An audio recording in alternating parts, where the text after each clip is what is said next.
Iran ने एक जबरदस्त स्ट्रेटेजिक मूव की है कि जो कोई सोच भी नहीं सकता था। ईरान की इस मूव के बाद हो सकता है अमेरिका इसी साल तबाह हो जाए। ईरान के इस मूव के बाद ग्लोबल ऑर्डर हमेशा के लिए बदल जाएगा। और जब आप ये कहानी सुनेंगे कि ईरान ने किया क्या है और उसकी इंप्लीकेशंस क्या होने वाली हैं, लिटरली आपके रोंगटे खड़े हो जाएंगे।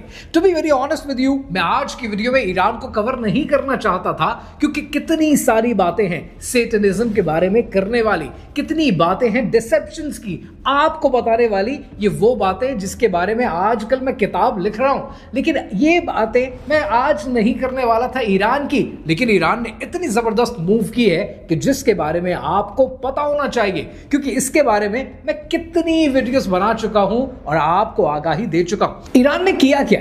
ईरान इस वक्त कह रहा है कि हम सीरियसली कंसिडर कर रहे हैं कि स्ट्रेट ऑफ हॉर्मुज़ खुला हो सबके लिए, हर जहाज को जाने की इजाजत दी जाए, पर शर्त यह है कि उस जहाज पे जो तेल है उसकी डील यूएस डॉलर में नहीं, उसकी डील चाइनीज करेंसी में हुई हो।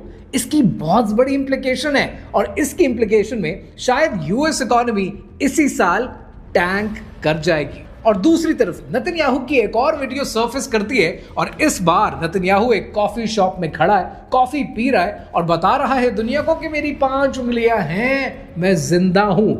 एनालिस्ट ने उसको एनालाइज किया और एनालिस्ट कहते हैं कि ये भी एआई है, क्योंकि कॉफी है तो वो गिर नहीं रही है, हाथ है तो जेब में जाता है और एबनॉर्मल तरीके से बाहर आता है, लाइटिंग है तो ठीक नहीं है, और बहुत से फैक्टर्स हैं जिसकी वजह से ये वीडियो एआई है।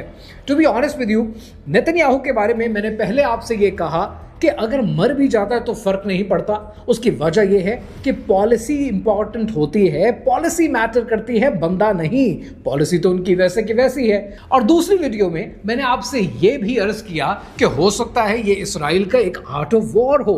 लेकिन to be honest with you, let me tell you one thing, मैं जाती तौर पर चाहता हूं कि नेतन्याहू जिंदा रहे। अब इन दोनों कहानियों का, ईरान का और नेतन्याहू का बैकग्राउंड पर्सपेक्टिव क्या है और डिटेल्स क्या हैं, कहानी क्या है, आइए समझते हैं।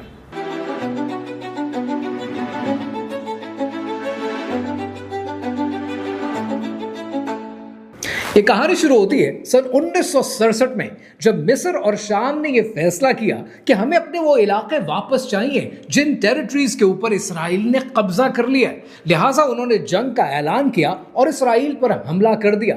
पर वो ये नहीं जानते थे कि इसराइल की मदद के लिए अमेरिका और एलाइज आकर खड़े हो जाएंगे। नतीजतन मुसलमानों को ये जंग हारनी पड़ी, जिस पर सऊदी अरेबिया